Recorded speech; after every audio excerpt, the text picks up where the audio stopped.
বন্ধুরা, খাঁটি গরুর দুধের চায়ের স্বাদ নিতে আজকে আমি চলে এসেছি দিগড়ি বটতলা মোড়ে।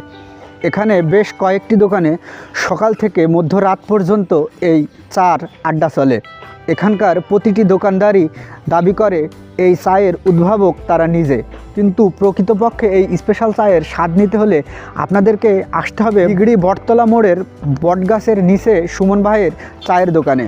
তো বন্ধুরা, চলুন দেখে আসি আর খেয়ে আসি সুমন ভাইয়ের সেই স্পেশাল দুধের চা।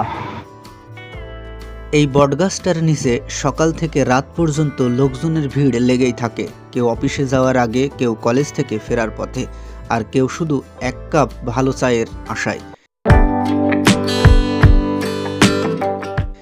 এখানে চা খাওয়াটা শুধু চা খাওয়া নয়, এটা একটু বসে থাকার সময়, একটু গল্প করার মুহূর্ত, আর একটু নিজেকে রিল্যাক্স করার জায়গা।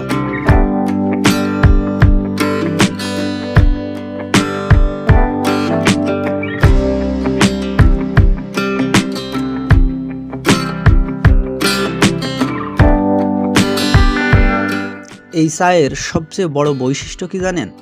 এখানে ব্যবহার করা হয় একদম খাঁটি গরুর দুধ, কোনো প্যাকেট দুধ নয়, কোনো পাউডার নয়, শুধু খাঁটি দুধ, ভালো চা পাতা আর একটু সময়।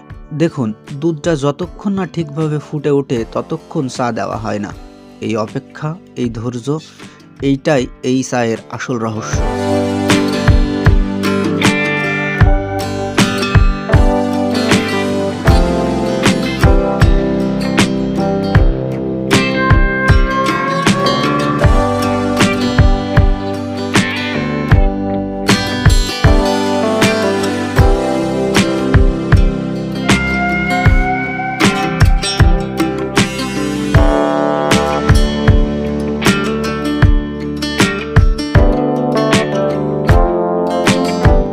ভাই, এই চা আপনি কতদিন যাবত তৈরি করছেন?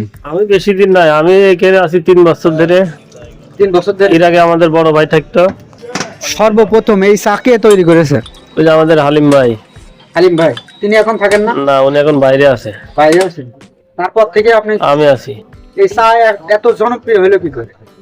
ওই যে বড় ভাই জনপ্রিয় করে ঠিকই আছে। তারপর থেকে আমি আছি। আপনি মূলত ওনারই শিষ্য আর কি? জি। আচ্ছা, এখানে শুনেছি অনেক দূর দূরান্ত থেকে? জি, অনেক দূর দূরান্ত থেকে আসে, চা খেতে আসে। জি। না, চায়ের আসলে স্পেশালিটি কি? এই যে গরুর দুধ, গরুর দুধ, একদম খাঁটি গরুর দুধ, একদম পিওর।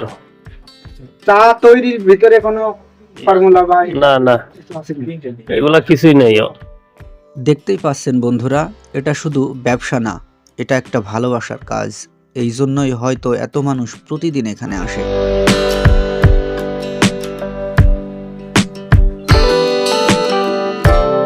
এই চায়ের মধ্যে এমন একটা ঘ্রাণ আছে যেটা দিনের সব ক্লান্তি ধুয়ে দেয়।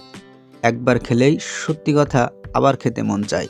আপনি যদি দিগড়ি এলাকায় থাকেন তাহলে একবার হলেও এই বটতলার চা ট্রাই করতে পারেন। আমি গ্যারান্টি দিচ্ছি, খালি হাতে ফিরতে মন চাইবে না।